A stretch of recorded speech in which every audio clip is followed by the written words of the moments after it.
joined in the studio by Owen We are Nkomo reporting from live Inkunzi Wealth Group. in Owen, good morning. Thank you very much for Johannesburg. coming. Good morning, brother. I was looking at the South headlines. I mean, you look at the headlines ahead of Sona, and I'm sure you're also analyzing what people are saying. I mean, one of them is saying Ramaphosa must show he can take hard decisions at Sona, according to some sectors of business, like Business Unity South Africa. What could those hard decisions look like, in your view? Look, I mean, I think it's what we all had wished would happen after, the 2018 December change of guard in the ANC, and after the official elections.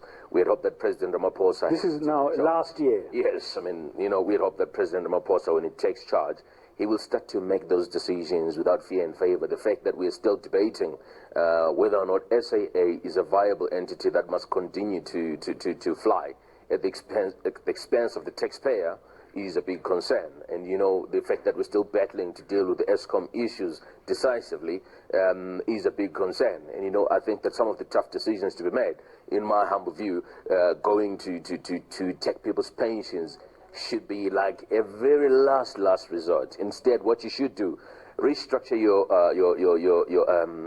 parliament, your cabinets, and save hundreds of billions and direct it to some of these areas that need big capital allocation. Okay, talk about pension in regard to ESCOM's proposal that some pension money must be used to bail out or save ESCOM.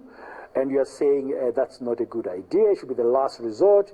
SAA must be sold, or somebody must come in as a partner who's going to run it, and cut your cabinet. He made those kind of statements last year already about cutting the cabinet, but still today we haven't really seen it cut. So he did cut, and the unions have suggested that let's use people's pensions, particularly pensions associated with government-related entities like the PIC and maybe ESCOM, Transnet, etc. The reduction that we saw in the cabinet was basically very small in our view. And as I speak to you, there is some of those ministers that I can't even name, and I don't know what they do. I think that at a time like this, the president needs to be decisive and say, you know what, we're going to get rid of an additional 5 to 6 ministries. We're streamlining things. We're going to save hundreds of billions in allocations to these budgets. I would rather we suffer for 5 years without these ministries, but take care of our big concerns right now. Just on those things of size of his cabinet, I recall he had said he was appointing some task team that was going to review the cabinet and what works with what. Until today, I don't remember hearing a report back on that. So that is the problem. I mean, it's actually been a problem of most governments in South Africa since 1994.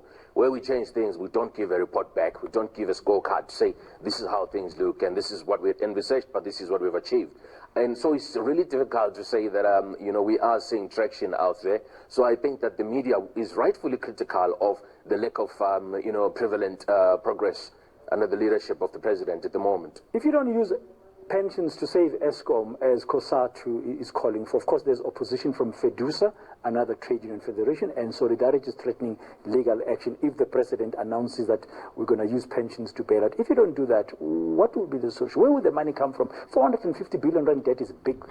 It is big money, but like I said, I mean, we need to rationalize the existing budget that we currently have and have a gradual plan to reduce these costs. I mean, if we don't reduce them, they actually continue to increase. And suggestion is, like I've said, let's reduce the number of ministries in the country. Unfortunately, we need to stop being emotional about the decisions that must be made now. We need to be practical. If we're emotional and say we need to save jobs, but things are getting worse and worse, we're going to get to a point where we cannot rescue all of these state-owned enterprises and ultimately the country, and we'll pay a bigger price. So you save on the cabinet, the South Cabinet, you direct that money elsewhere. Unbundling of ESCOM, he announced last year it's going to be restructured into 3 different units. We're still waiting. Not only are we waiting, we saw a decision being made. I mean, just as an example, SAA decision made, let's cut the number of flights across South Africa, reduce costs.